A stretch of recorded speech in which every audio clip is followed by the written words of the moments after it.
Hello everyone, I am Anuj. I am preparing for banking exam. Let's do it together. तो आज मैं यहाँ पे अपने डेली रूटीन के बारे में बात करूंगा। और जैसा कि आप लोगों को पता है, एसबीआई पीओ का भी एडमिट कार्ड आ चुका है और आईबीएस पीओ मेंस भी लगा हुआ है। और कुछ लोगों का तो इंटरव्यू भी लगा हुआ है, क्लैश भी कर रहा है। तो मैं तो अपने बारे में बात करूंगा क्योंकि मेरा इंटरव्यू नहीं लगा हुआ है ना। तो एसबीआई पीओ प्री जो एग्जाम है वो एकदम सरप्राइजिंगली उसका एडमिट कार्ड रिलीज कर दिया है इन लोगों ने। और दस दिन भी नहीं दिया है, 5 दिन के अंदर एग्जाम है। क्योंकि आज 25 हो गया है और कब आया था ये, इसका शायद 23 को आ गया था, है ना। 23 को एडमिट कार्ड आ गया था। मैंने वीडियो नहीं बनाया था, लेकिन अब मैं वीडियो बना रहा हूँ। एसबीआई पीओ को भी कैसे डील करना है हमें मेंस के साथ, उसके बारे में बात करी जाएगी यहाँ पे। मेरा जो एग्जाम है वो 1 तारीख को है, 1 तारीख को इतना का शिफ्ट है। ये एसबीआई का है, ठीक है, पीओ प्री का। तो बात कर लेते हैं। सबसे पहले एसबीआई की बात करते हैं, फिर हम लोग मेंस की, आईपीएस पीओ मेंस की भी बात करेंगे। आपको क्या करना है, सुबह उठते ही सबसे पहले एसबीआई पीओ का प्री दे देना है, ठीक है। मतलब एक टेंशन आपकी यहाँ से फ्री हो जाओगे कि हाँ मैंने प्री दे दिया। स्पेशली इंग्लिश, अगर आप इंग्लिश दे पाओ तो मैं तो इंग्लिश पे ही फोकस करूंगा ज़्यादा, क्योंकि आपका जो मैथ और रीजनिंग है उसकी प्रैक्टिस हो ही जाती है ना। क्योंकि मेंस भी आप कर रहे हो यहाँ पे, तो वहाँ से प्रैक्टिस हो जाएगी। तो एसबीआई पीयू में ये होता है स्ट्रक्चर। और इंग्लिश 30 मार्क्स 20 मिनट मिलेगा, मैथ में भी 35 मार्क्स 20 मिनट मिलेगा, रीजनिंग 35 मार्क्स 20 मिनट मिलेगा। सेक्शनल टाइमिंग होती है इसमें। 100 मार्क्स का होगा, 1 घंटा आपको दिया जाएगा। और नो सेक्शनल कट ऑफ। सबसे इंपॉर्टेंट बात यह है इसमें कि कोई भी सेक्शनल कट ऑफ नहीं है। अगर आपके अंदर मतलब दम है तो आप सिर्फ इंग्लिश और रीजनिंग को का ही पेपर देके भी एग्जाम निकाल सकते हो, क्योंकि इसकी जो कट ऑफ होती है वो 60 के अप्रोक्स जाती है। तो आप अगर इन दोनों को मिलाकर 60 मार्क्स ले आते हो तो आपका उसी में एग्जाम निकल जाएगा। पर ऐसा कुछ करना मत, आप इंग्लिश भी करके ही जाना है ना। लेकिन सेक्शनल कट ऑफ मैं कह रहा हूँ, सेक्शनल कट ऑफ नहीं, क्योंकि अभी जो रिजल्ट आएगा ना, स्कोर कार्ड आएगा आईपीएस पीओ का, तो देखना काफी लोगों का यही हुआ होगा कि उनका इंग्लिश सेक्शन नहीं निकला होगा। सिर्फ मैथ और रीजनिंग के ही सेक्शन से भी उनके कट ऑफ के आसपास पहुंच गए होंगे। उनके इंग्लिश सेक्शन में अगर अच्छे मार्क्स आ जाते तो उनका पेपर भी निकल जाता। कुछ लोगों का होगा, देखना जब अभी स्कोर कार्ड आएगा तभी पता चलेगा। क्योंकि कट ऑफ जो होगी इसकी आईबीएस पीओ की 50 से ज्यादा नहीं गई होगी, 50 से 55 के बीच में ही गई होगी। मेरा जहां तक अंदाजा है 50 ही बोल रहा हूँ मैं, 50 के आसपास ही गई होगी, ठीक है। +2 +3 कर देना, +2 -3 ऐसे करके। तो जो बच्चे रह जाते हैं वो इंग्लिश में ही रह जाते हैं, क्योंकि उनका थोड़ा सा इंग्लिश वीक होता है, तो उसके चक्कर में रह जाते हैं, या फिर मैथ या फिर रीजनिंग कुछ भी हो सकता है। तो सेक्शनल कट ऑफ के चक्कर में भी आईपीएस का जो प्री होता है वो नहीं निकल पाता है, ठीक है। लेकिन एसबीआई वो आपको चांस मतलब एक बढ़ा के देता है कि उसमें कोई भी सेक्शनल कट ऑफ नहीं होती है। तो ये आप माइंड से हटा देना कि ये कोई सेक्शनल कट ऑफ निकालना है। आप डायरेक्ट एग्जाम देके जाओ। इसमें 6 मार्क्स लाकर इसमें आप 54 मार्क्स लाकर भी पास हो सकते हो। 6 और 54 60 मार्क्स ले आओगे, 60 मार्क्स में आराम से निकल जाएगा एसबीआई पीओ, ठीक है। जो मेरे टारगेट्स हैं, ऑब्वियसली आप टारगेट तो सेक्टर के चलना ही पड़ेगा, है ना। टारगेट 60 मार्क्स का लेके चलो। मेरे जो टारगेट है इंग्लिश में वो 16 से 20 मार्क्स है, 16 से 20 मार्क्स आ जाएगा। मैं ज्यादा अटेम्प्ट भी नहीं करता हूँ, 20 मार्क्स का 20 से 22 मार्क्स तक का ही अटेम्प्ट करता हूँ। मैंने अपने आईबीएस पीओ में भी इतना ही अटेम्प्ट करा था, है ना। 20 से हाँ इतने मार्क्स का अटेम्प्ट करा था। और ठीक है, एक दो गलत हो गए, अगर 16 से 20 मार्क्स के अंदर आ जाता है तो ठीक है, मेरे लिए ठीक है, ठीक है। बाकी मैथ में मैं 20 मार्क्स तो मिनिमम, ये मिनिमम है, इतना तो मैं करके ही आऊंगा। 20 मार्क्स यहाँ करके आऊंगा। और रीजनिंग में 25 से 30 मार्क्स का करके आ जाऊंगा। तो मेरा जो टारगेट होता है कि इन दोनों में मिला के 50 मार्क्स का करके आ जाऊंगा। 50 मार्क्स का यहाँ से हो गया, 10 मार्क्स यहाँ से आ जाएंगे, 60 मार्क्स आ गया और एग्जाम निकल जाएगा, ठीक है, इजिली। ठीक, ऐसे ही मैंने यहाँ पे भी करा था अपने आईपीएस पीओ में। इसमें भी मैंने 54 अटेम्प्ट करा था यहाँ पे। और मैं श्योर हूँ कि 54 मेरे मार्क्स यहीं से आने चाहिए। जब अभी स्कोर कार्ड आएगा तो मैं फिर बताऊंगा उसके बारे में, ठीक है। स्कोर कार्ड तो नहीं दिखाता मैं, लेकिन मैं मार्क्स बता ही दूंगा कि हाँ मतलब जो मैंने करा था वो आया कि नहीं आया, ठीक है। अब जब आएगा स्कोर कार्ड तभी पता चलेगा, शायद आज आ जाए, जब ये वीडियो बन रही है। फिर आपको रेगुलर एक मॉक देना है, स्पेशली फॉर इंग्लिश, मैंने बोली दी है आपको, ठीक है। सुबह सुबह दे दोगे, 1 घंटे का मॉक होगा। सुबह जितनी भी बजे आप उठते हो, जैसे सपोज करो आप 8 बजे उठते हो तो 8 से 9 एग्जाम दे दो। अभी कितना टाइम, अभी हो रहा है टाइम मेरा, जहां मैं अभी ये वीडियो बना रहा हूँ तो 4 बज रहा है, ठीक है। तो मैं तो बस 4 बजे उठ जाता हूँ, ठीक है। तो मैं 4 बजे उठ के एक मॉक दे दिया है एसबीआई पीयू का। मेनली इंग्लिश, है ना, इंग्लिश और मैथ जो आपका कमजोर है। भाई रीजनिंग तो मेरा बहुत ही अच्छा है, तो उसमें मैं कितना ही प्रैक्टिस कर लूँ वो मेंस में भी हो ही जाती है। तो रीजनिंग और मैथ अगर यहाँ से इंग्लिश और मैथ यहाँ से अगर मैं कर लेता हूँ तो मेरी मतलब इनफ रहेगा कि हाँ मैं एसबीआई पीओ जो है उन्हें निकाल सकता हूँ, ठीक है। तो एसबीआई पीओ के लिए तो इतना ही। प्री का एक मॉक रेगुलर आपको देना ही पड़ेगा, ठीक है। ऐसा नहीं कि बिना मॉक दिया आप एग्जाम निकाल लो, ऐसा नहीं होता, ठीक है, क्योंकि लेवल होता है एकदम अलग ही होता है, मेंस का और प्री का लेवल एकदम अलग होता है। अब आते हैं हम लोग यहाँ पे आईपीएस पीओ मेंस पे, ठीक है। जिसको नहीं पता IPS PO mains first time दे रहा है, उसके लिए ये वीडियो काफी सही रहेगी, क्योंकि मैंने हर एक चीज लिख रखी है जो आपको पता होनी चाहिए, है ना।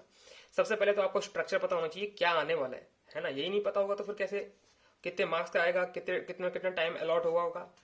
टाइम का तो इतना इशू नहीं है, लेकिन कितने मार्क्स का आएगा और कितने क्वेश्चंस होंगे वो ज्यादा इंपॉर्टेंट है। सबसे पहले आते हैं, बात करते हैं हम लोग रीजनिंग और कंप्यूटर एप्टीट्यूड पे। पहला कंफ्यूजन यही हटा देता हूँ, कंप्यूटर एप्टीट्यूड नाम का यहाँ पे कुछ नहीं होता है। ये नहीं आपका इनपुट आउटपुट डिवाइसेस नहीं पूछेगा, है ना, रैम रोम ये सब नहीं पूछता है। कंप्यूटर एप्टीट्यूड का मतलब होता है इनपुट आउटपुट। इनपुट आउटपुट जो आता है ना वो कंप्यूटर एप्टीट्यूड के अंदर ही आता है। तो वो जो क्वेश्चन होता है इनपुट आउटपुट का, जो हम लोग रीजनिंग में कंसिडर करते हैं, वो इनपुट ये कंप्यूटर एप्टीट्यूड का ही होता है, ठीक है। तो अगर कहीं रीजनिंग एंड कंप्यूटर एप्टीट्यूड लिखा है तो उसमें इनपुट आउटपुट आएगा, ठीक है। और सेक्शन ए सेक्शन बी, मतलब 2 मार्क्स का, ए मार्क्स का आएगा, इसके बारे में पूरी बात करी जाएगी अभी। क्वेश्चन आएंगे 45 क्वेश्चन आएंगे जो 60 मार्क्स के होंगे, मतलब सबसे ज्यादा मार्क्स का कवर ये कर रहा है, ठीक है, विथ टाइम, है ना। 1 घंटा यहाँ मिलेगा, मतलब सबसे ज्यादा मार्क्स। ये भी डेटा सफिशिएंसी भी करेगा, सॉरी डेटा एनालिसिस भी करेगा, लेकिन इसमें सिर्फ 45 मिनट्स मिलेगा इसमें आपको। लेकिन इसमें आपको 60 मिनट्स, पूरा 1 घंटा मिलेगा। 1 घंटे में आपको जितना कवर कर सकते हो मार्क्स 60 में से, उतना आप कवर कर लेना। फिर आता है जनरल अवेयरनेस, 40 क्वेश्चन आएंगे, 40 मार्क्स, 35 मिनट्स। 35 मिनट्स तो बहुत ज्यादा होते हैं, आप 20 मिनट के अंदर कर लोगे इसको, है ना, 20 से 15 मिनट के अंदर कर लोगे। फिर आता है इंग्लिश लैंग्वेज, 35 क्वेश्चन, 40 मार्क्स, ठीक है, 45 मिनट्स। फिर आता है डेटा एनालिसिस एंड इंटरप्रिटेशन, ठीक है। ये 35 क्वेश्चन आएंगे, ये बहुत ज्यादा मार्क्स के होते हैं, इसमें 2 मार्क्स वाले काफी ज्यादा होते हैं। और ये 60 मार्क्स के आएंगे, 45 मिनट्स मिला जाएगा। उसके बाद ये सब जब बता रहा हूं मैं, एकदम लाइन से चलता जाएगा। जैसे आपको पता है ना कि जैसे रीजनिंग खत्म होता है वैसे ही जनरल अवेयरनेस आ जाता है, उसके बाद तुरंत इंग्लिश आ जाता है, इसलिए तुरंत ही letter writing and essay writing आ जाएगा। जो फर्स्ट टाइम डिस्क्रिप्टिव दे रहे हैं उनका काफी कंफ्यूजन होता है कि हमको टाइम का ब्रेक मिलेगा कि नहीं मिलेगा। यहाँ पे कोई ब्रेक नहीं मिलता, है ना। डायरेक्ट आपको कीबोर्ड से अपना काम करना स्टार्ट कर देना पड़ेगा, क्योंकि उसमें कुछ होता ही नहीं है। जैसे ही इसका टाइम खत्म होगा, 45 मिनट्स खत्म होगा, वैसे ही आपका इसका लेटर राइटिंग और ऐसे राइटिंग का टाइम स्टार्ट हो जाएगा। 2 क्वेश्चन आएंगे, 2 क्वेश्चन तो नहीं आएंगे इसमें, आएंगे ऐसे करके क्वेश्चन आते हैं इसमें। देखो बताता हूँ। सबसे पहले लेटर खुलेगा, ठीक, लेटर में 3 क्वेश्चन दे दिए जाएंगे, 3 या 2, है ना। उसके बाद आएगा ऐसे, उसका दूसरा पेज होगा, उसमें भी 3 क्वेश्चन होंगे, ऐसे करके 3 या 2 कुछ भी हो सकते हैं। उसमें से आपको जैसे ए बी सी, उसमें से आपको एक क्वेश्चन सेलेक्ट करना है, एक लेटर सेलेक्ट करना है कि हाँ आपको किस बारे में लिखना है, ठीक है। आपको चॉइस दी जाएगी वहां पे। ऐसे में भी ऐसे ही होता है, ठीक है। तो आपने जैसे ए चूज कर लिया, तो ए लिखकर या फिर उसका अगर ऐसे के बारे में बता रहा हूँ, ऐसे अगर है तो ए चूज करा, उसका हेडिंग लिख दी, जो भी मेन हेडिंग होगी उसकी वो लिख दी, फिर ऐसे लिखना स्टार्ट करता हूँ।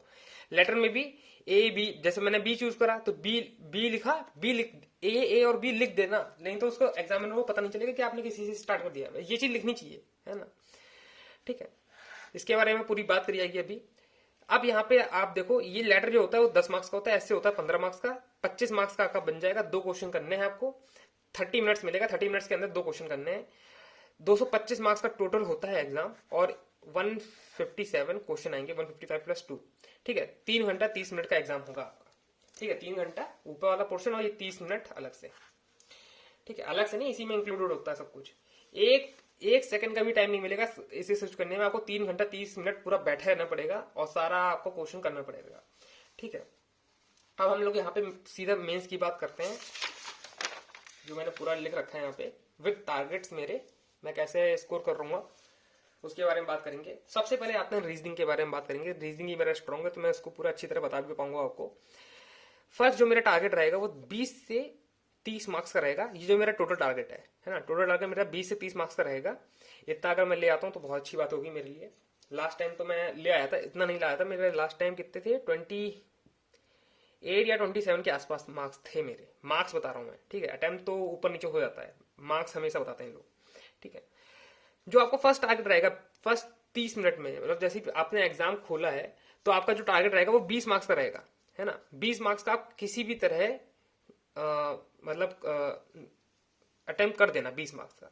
हाँ मुझे पता है आईपीएस क्लर्क में ऐसा हो नहीं पाया था, मुझसे खुद ही नहीं हो पाया था, मैं दूसरों को क्या बताऊंगा, ठीक है। लेकिन मुझे लगता है कि आप इसमें आईपीएस पीओ में कर लोगे। आईपीएस क्लर्क का तो जो रीजनिंग का लेवल था वो काफी हार्ड था, ठीक है। लेकिन मुझे लगता है इसमें आईपीएस पीओ तो देखो पिछली बार डुएबल था, ठीक है, इस बार भी देखो आ सकता है।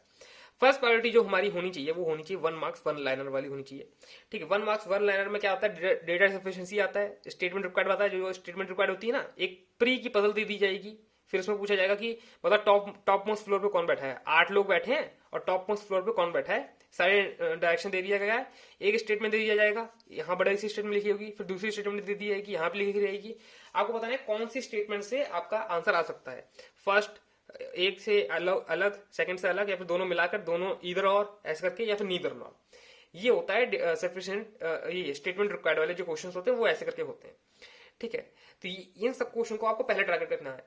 और सबसे पहली बात, क्वेश्चन जितने भी पूरा पेपर है रीजनिंग का वो पूरा एक बार स्कैन कर लेना है, ठीक है। ज्यादा इंफॉर्मेशन चाहिए तो आप, जो मैं मॉक टेस्ट देता हूँ, मैंने मेंस के बहुत सारे मॉक टेस्ट डाल रखे हैं, अभी भी एक डालने ही वाला हूँ, ठीक है। तो उसमें देख लेना मैं कैसे अटेम्प्ट करता हूँ, है ना।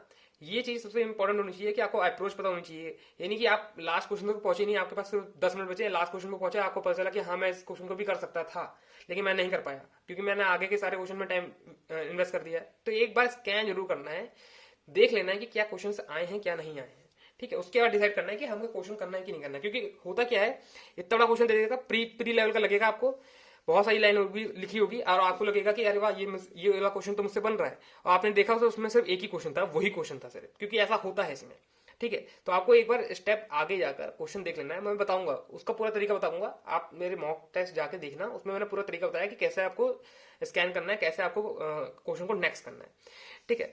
कोडेड स्लॉक्स हो गया, डिस्टेंस कोडिंग हो गया, इनक्वालिटी जो कोडिंग में आती है, ऐसे करके बॉक्स बना होता है, बनानी होता है, आपको बनाना पड़ता है, ठीक है। ये वाला क्वेश्चन हो गया, ब्लड रिलेशन हो गया, कोडेड अल्फान्यूमेरिक सीरीज हो गई, अल्फान्यूमेरिक सीरीज, या फिर जो एक कोडेड सीरीज आती है जिसमें आपको एक वर्ड दिया जाता है, उस वर्ड्स के कुछ कोड दे रखे होते हैं, आपको उस कोड से एक कोड बनाना होता है, वो मार्क करना होता है, ठीक है। ये सब चीजें हो गई, है ना। एक आता है नंबर्स का आता है, मैट्रिक्स, नंबर मैट्रिक्स आता है, एक सेट 1 दे दिया जाता है नंबर का, सेट 2 दे दिया जाता है नंबर का, उसमें फिर जो जो बोल रखा होता है, जैसे कि इवन ऑड से फॉलो कर रहा है, ऑड इवन से फॉलो कर रहा है, ये सब चीजें होती हैं, ये हमारी फर्स्ट प्रायोरिटी होनी चाहिए, इन सबको हमको पहले करना पड़ेगा, ठीक है। मैं ये बोलूंगा पहले 30 मिनट के अंदर आप 20 मार्क्स का बस किसी तरह करने का ट्राई करना, ठीक है। मॉक में प्रैक्टिस करो, ठीक, मॉक से प्रैक्टिस करते रहोगे तो वही आदत आपकी रियल एग्जाम में बन जाएगी। फिर आपका आएगा 2 मार्क्स का क्वेश्चन, तब जाके आपको स्विच करना है 2 मार्क्स के क्वेश्चन में, जिसमें इनपुट आउटपुट हो सकता है, कोडिंग डिकोडिंग हो सकता है, और पजल्स आएंगी, ठीक। पजल्स आ भी सकती, नहीं भी आ सकती, क्योंकि मैंने क्लर्क में तो एक बस दो ही 3 पजल देखी हैं, पूरा पेपर छान मारा और 2-3 पजल ही निकली। जो मोस्टली क्वेश्चन होंगे आपके यहाँ पे होंगे, और ये सबसे ज्यादा टाइम वेस्टिंग क्वेश्चन होते हैं। आपको मार्क्स आसानी से मिल जाएंगे, 1-2 मार्क्स के लिए आपको 5 मिनट इन्वेस्ट करना पड़ेगा, जो कि मेंस का यही लॉजिक है, आपको पूरा टाइम इन्वेस्ट करना पड़ेगा, तब जाकर आपको एक मार्क्स जाके मिलेगा, और एक मार्क्स बहुत इसमें इंपॉर्टेंट होता है। इसलिए मैं कहता हूँ 20 मार्क्स का आप 30 मिनट के अंदर करने का ट्राई करना, इसमें टाइम वेस्ट बिल्कुल मत करना, आप कर लोगे। ये नहीं कि आपके पास क्वेश्चन बनने लगे हैं तो आप वहीं पे अटक गए, हाँ बिल्कुल सजा के करेंगे, अच्छे से करेंगे, ऐसा बिल्कुल नहीं है, ठीक है। ये आप कर सकते हो, तो इसका मतलब ये नहीं कि बहुत आराम से करोगे, इसे प्री की तरह समझो। पहले 30 मिनट आपको इसके पूरे देने हैं और 20 मार्क्स का कवर करना है। उसके बाद 30 मिनट जब 20 मार्क्स का कवर हो जाएगा आपका, तो आप एकदम फ्री हो जाओगे, फिर 30 मिनट में आप कुछ भी कर सकते हो, ठीक है। कोई पजल ट्राई कर सकते हो बनाने का, नहीं बनती तो कोई बात नहीं है, प्रेशर नहीं लेना है, 20 मार्क्स का आपने अच्छे से कवर कर लिया है, ठीक है। जो अपना टारगेट सेट करके चलो, और जो मैंने बताया बस वो करना, आराम से आपके इस रेंज में मार्क्स आ जाएंगे। फिर आते हैं हम क्वांटिटेटिव एप्टीट्यूड में, या फिर डीआई जिसे आप कह सकते हो। इसमें क्या है भाई, इसमें तो देखो मैं खुद अपना टारगेट 10 से 15 मार्क्स का लेके चलता हूँ। 10 से 15 मार्क्स आ जाए तो बहुत अच्छी बात होती है मेरे लिए, मुझसे भी नहीं होती है, मुझसे भी नहीं बनते हैं। लेकिन जो मेरी फर्स्ट प्रायोरिटी होती है, वो क्वेश्चन होते हैं वो 1 मार्क्स वाले होते हैं, 1 लाइनर्स वाले होते हैं। इसमें भी डेटा सफिशिएंसी आता है, स्टेटमेंट रिक्वायरमेंट आता है, ठीक। क्वालिटी वाला आएगा तो क्वालिटी 1 या फिर क्वालिटी 2 बड़ी है, ठीक है। क्वालिटी 3 भी आ जाएगा इसमें, ठीक है। तो ये सब जो होते हैं स्मॉल डी और केसलेट होता है, ठीक है। एक स्मॉल सा क्वेश्चन दे देगा पार्टनरशिप का, या फिर क्वेश्चन दे देगा टाइम एंड वर्क का दे देगा, किसी का भी क्वेश्चन दे देगा, 3-4-5 लाइन का होगा, और ये 3 मार्क्स का होगा। इसमें 3 क्वेश्चन होंगे, इन क्वेश्चन को मैं टारगेट करता हूँ, ये बन जाते हैं थोड़ी सी, मतलब स्मॉल केसलेट कह सकते हो आप, स्मॉल डीआई कह सकते हो आप, ठीक है।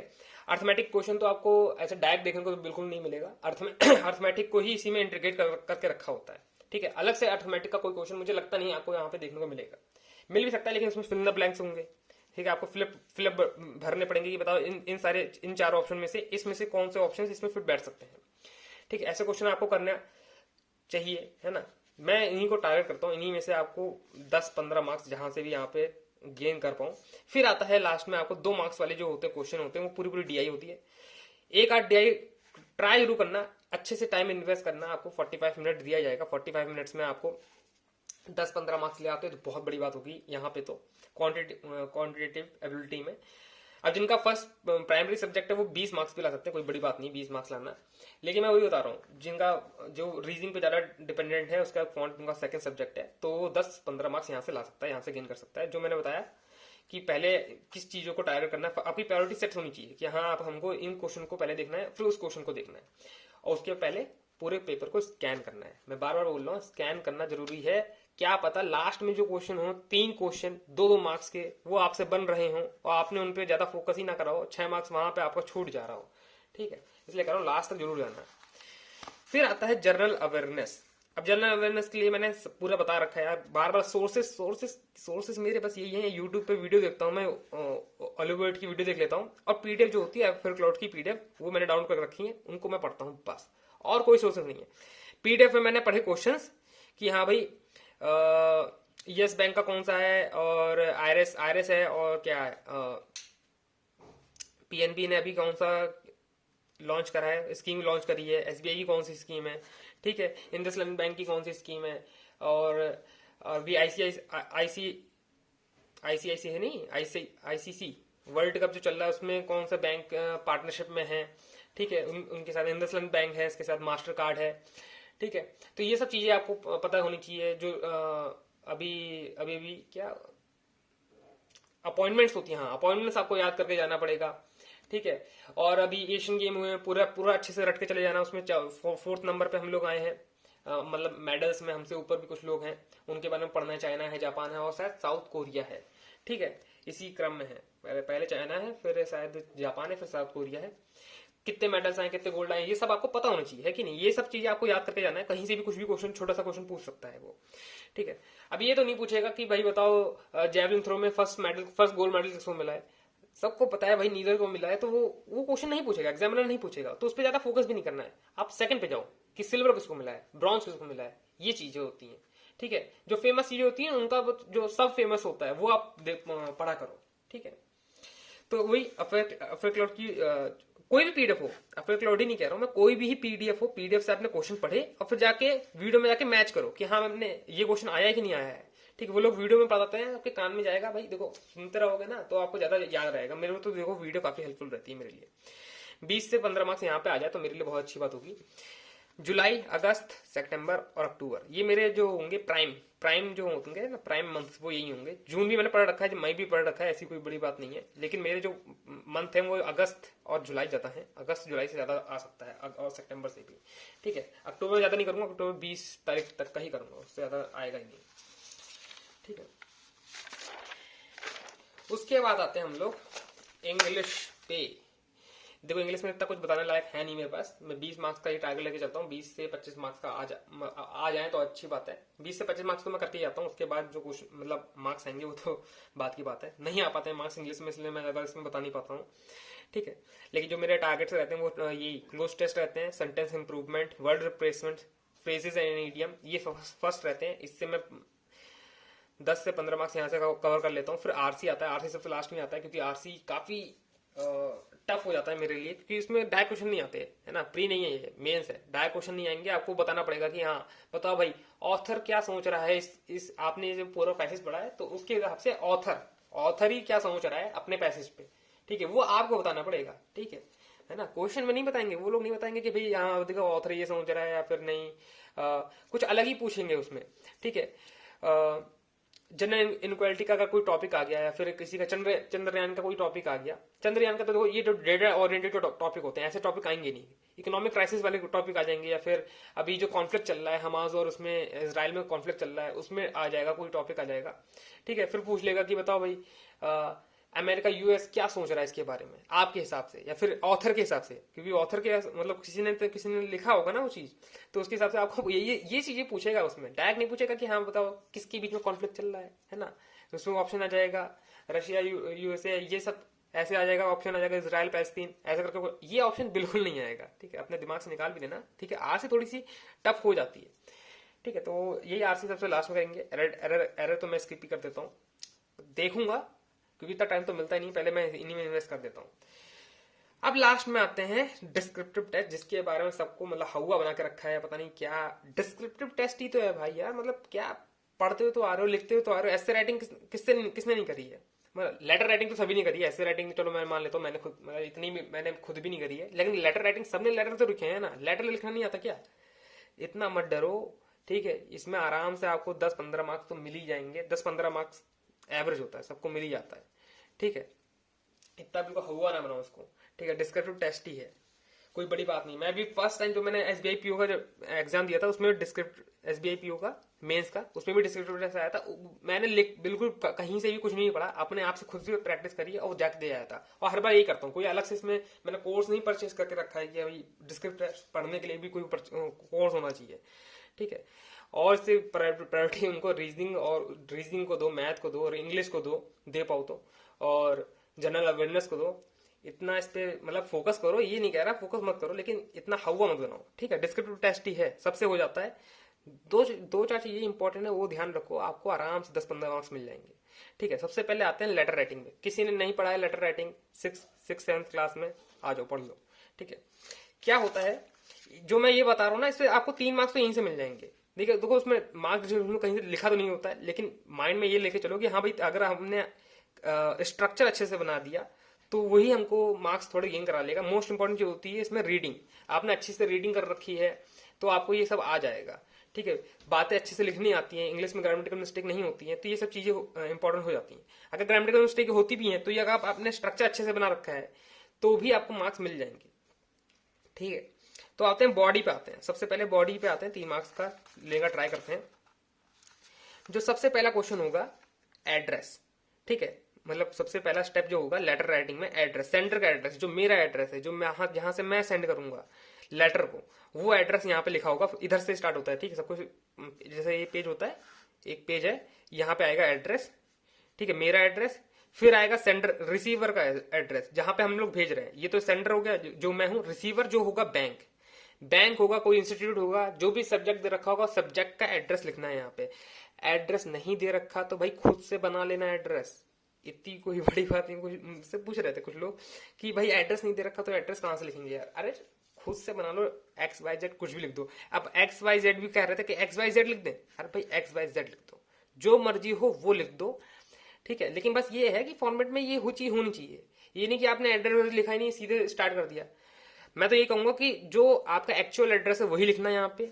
ठीक है, अगर यहाँ पे क्वेश्चन में एड्रेस नहीं दे रखा, क्वेश्चन में एड्रेस के बारे में नहीं दे रखा तो, और क्वेश्चन में कभी एड्रेस के बारे में मैंने भाई 3-4 मेंस जो 3 मेंस दिए हैं मैंने इसके एसबीआई और उसका एक इसका मिला के आईपीपीओ का मेंस का मिला के, जिसमें डिस्क्रिप्टिव आता है, तो उसमें कभी भी मैंने कहीं नहीं देखा कि कहीं भी उसने भी एड्रेस मेंशन करा हो। क्वेश्चन में एड्रेस मेंशन करता ही नहीं है। वो बोल देगा कि एसबीआई से आपको लोन लेना है, कार लोन लेना है, उसके बारे में अप्लाई करना है, करो। ठीक है, या फिर आपका बैंक का जो अकाउंट है वो ट्रांसफर करवाना है इस ब्रांच टू उस ब्रांच, बस ये शहर दे देगा, है ना, लखनऊ से कानपुर ट्रांसफर करवाना है या फिर लखनऊ से मुंबई ट्रांसफर करवाना है, ST दे देगा, पूरा एड्रेस नहीं देगा। तो एड्रेस आपको खुद बनाना पड़ेगा।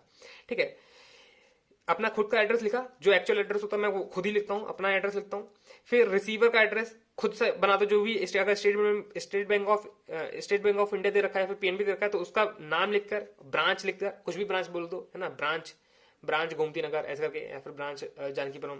ठीक है, लिख के, है ना, जानकीपुरम ब्रांच, वहां लिख के सीधे रिसीवर का एड्रेस लिखा, फिर डेट लिखा। डेट लिख देता हूँ मैं, डेट भी लिख देता हूँ, काफी अच्छा लगता है डेट लिखने में, है ना। 5 नवंबर ये डेट मार्क करके चलो, क्योंकि इसी तारीख को आपका पेपर होगा। फिर आता है मेन चीज सब्जेक्ट यहाँ लिख दिया, फिर सर मैडम। ठीक, फिर यहाँ से बॉडी स्टार्ट हो जाती है। ठीक है, जो बॉडी है वो यहाँ से स्टार्ट हो जाएगी।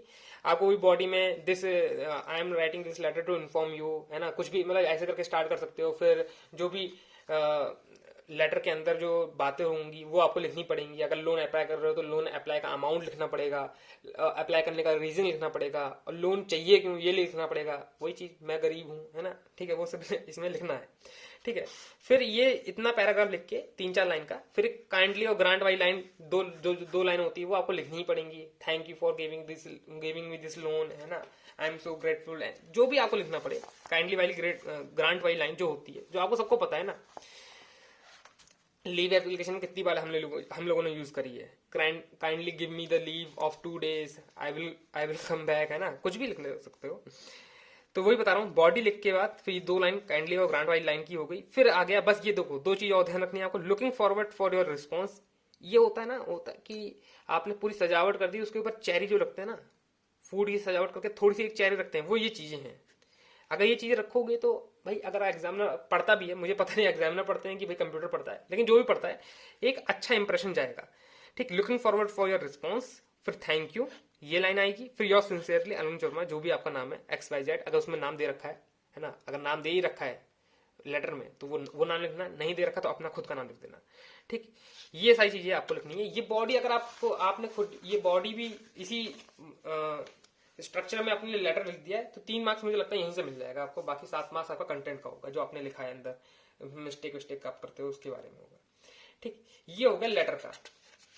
फिर आते हैं हम लोग एस्से राइटिंग, ठीक है। एस्से राइटिंग में क्या है, एस्से राइटिंग में मेन हेडिंग, मैं तो सबसे पहले क्या करता हूँ, जो भी ABC जो भी बोल रखा है, चंद्रयान या फिर AI या फिर हॉस्पिटल या फिर किसी चीज पे लिखना है। AI इन हॉस्पिटल, ये शायद आया लास्ट टाइम, है ना, लास्ट टाइम जहां तक मैं याद कर रहा हूँ कि AI का यूज बताना हॉस्पिटल के अंदर कैसे यूज होता है। तो AI का यूज हॉस्पिटल के अंदर कैसे हो सकता है। आर्टिफिशियल इंटेलिजेंस है, पहले AI है, उसको आर्टिफिशियल इंटेलिजेंस लिखा करो, लंबा लंबा लिखो, जितना लंबे लंबे वर्ड्स लिखोगे उतने आपका मतलब वर्ड्स काउंट बढ़ता जाएगा। इसमें कितने 200 वर्ड्स का होता है इसमें, और लेटर राइटिंग में शायद 150 वर्ड्स का होता है। उसमें वर्ड्स की लिमिट लिखी रहेगी वैसे तो वहां पे, है ना, पढ़ लेना एक बार। मेन हेडिंग लिखी है आपने, जो भी आपने चूज करा ए करके, A या B या C, जो भी आपका टॉपिक है वो करके टॉपिक। फिर आता है इंट्रोडक्शन, टॉपिक का इंट्रोडक्शन देना है। जैसे AI इन हॉस्पिटल हो गया, तो AI का यूज इन हॉस्पिटल क्या हो सकता है। AI का introduction, today's generation using AI in everywhere, ठीक है। कोई कहीं भी कुछ भी लिख दो, इंट्रोडक्शन होना चाहिए, उस टॉपिक के बारे में इंट्रोडक्शन होना चाहिए, थोड़ा बहुत तो होना चाहिए, कम से कम 4-5 लाइन का होना चाहिए, ठीक है। और ऐसे पॉइंट्स में होता है, ठीक है। वहां पे पॉइंट मत बनाने लग जाना, क्योंकि वहां पॉइंट ये सब सिंबल्स तो वहां पे आप कीबोर्ड पे यूज ही नहीं कर पाओगे। करना ये मैं जो करता हूँ, वहां पे लिखना स्टार्ट करता हूँ, लिखने के बाद यहाँ तक फुल स्टॉप लगा देता हूँ, मतलब ये लाइन पूरी ऐसे गई, और फिर ये लाइन यहाँ तक आधी, यहाँ तक फुल स्टॉप, फिर नेक्स्ट दबा के वहीं से सेकंड पॉइंट स्टार्ट हो जाता है मेरा। फर्स्टली, सेकंडली, थर्डली, है ना, पॉइंट स्टार्ट हो जाते हैं, ठीक है। अब इसी के बारे में पॉइंट होते हैं कि पहला पॉइंट तो मेरा ये है कि ये, ठीक है।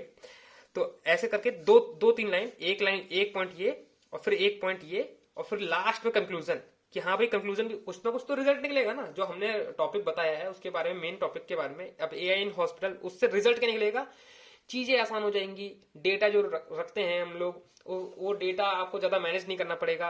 एक AI से हॉस्पिटल का कार्ड बन जाएगा, वो कार्ड से जब भी आप पेशेंट दोबारा नेक्स्ट टाइम आएगा तो उसकी पूरी हिस्ट्री पता चल जाएगी उसको कि लास्ट टाइम क्या दवाई दी थी, क्या टेस्ट हुए थे, है ना। ये सब कैसे AI का यूज इन हॉस्पिटल के बारे में बता रहा हूं मैं, ठीक है। और यहाँ पे कंक्लूसिव आके यहाँ पे फुल स्टॉप, और यहीं पे सबमिट हो जाएगा।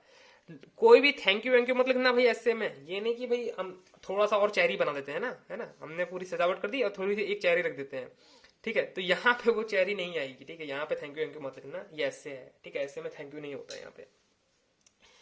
और टुडेज, ये सब चीजें, नाउ, ये सब चीज, इन सब चीजें से जो सेंटेंस होते हैं वो स्टार्टिंग होती है ना। स्टार्टिंग आप कर सकते हो, now this, now that, however, somehow, ठीक है। ये सब चीजें होती हैं, जो वर्ड्स होते हैं आपको पढ़ना पड़ेगा। पढ़ते रहोगे, ऐसे राइटिंग पढ़ लेना है गूगल पे आके, तो आपको पता चलेगा। पास्ट से प्रेजेंट के टाइम में जाना है, ठीक है। लाइक लास्ट में बात करी जा रही है कि हाँ पहले क्या होता था, अब क्या हो रहा है, ऐसे करके जाना है, ठीक है। ये थोड़ी चीजें बेसिक है, मुझे ध्यान रखना। ऐसे राइटिंग यहाँ से आपका कंप्लीट हो जाएगा, ठीक है। तो मेरे हिसाब से तो मैंने सारा अपना चीज जितना भी मुझे पता था ऐसे राइटिंग या फिर IPS PO मेंस और के बारे में, SBI PO प्री के बारे में जितना मुझे बताना था मैंने सब बता दिया आपको। अब आपके ऊपर है, पूरी अच्छे से प्रैक्टिस करो। ये स्ट्रक्चर लेके चलोगे तो आराम से आपके यहाँ पे मेरा तो यही टारगेट रहता है कि 80 मार्क्स तक का लाने का। मेरा सब कुछ मिलाकर बोल रहा हूँ मैं, 80 मार्क्स तक लाने का। लास्ट टाइम नहीं आ पाए थे मेरे, इसलिए बता रहा हूँ मैं।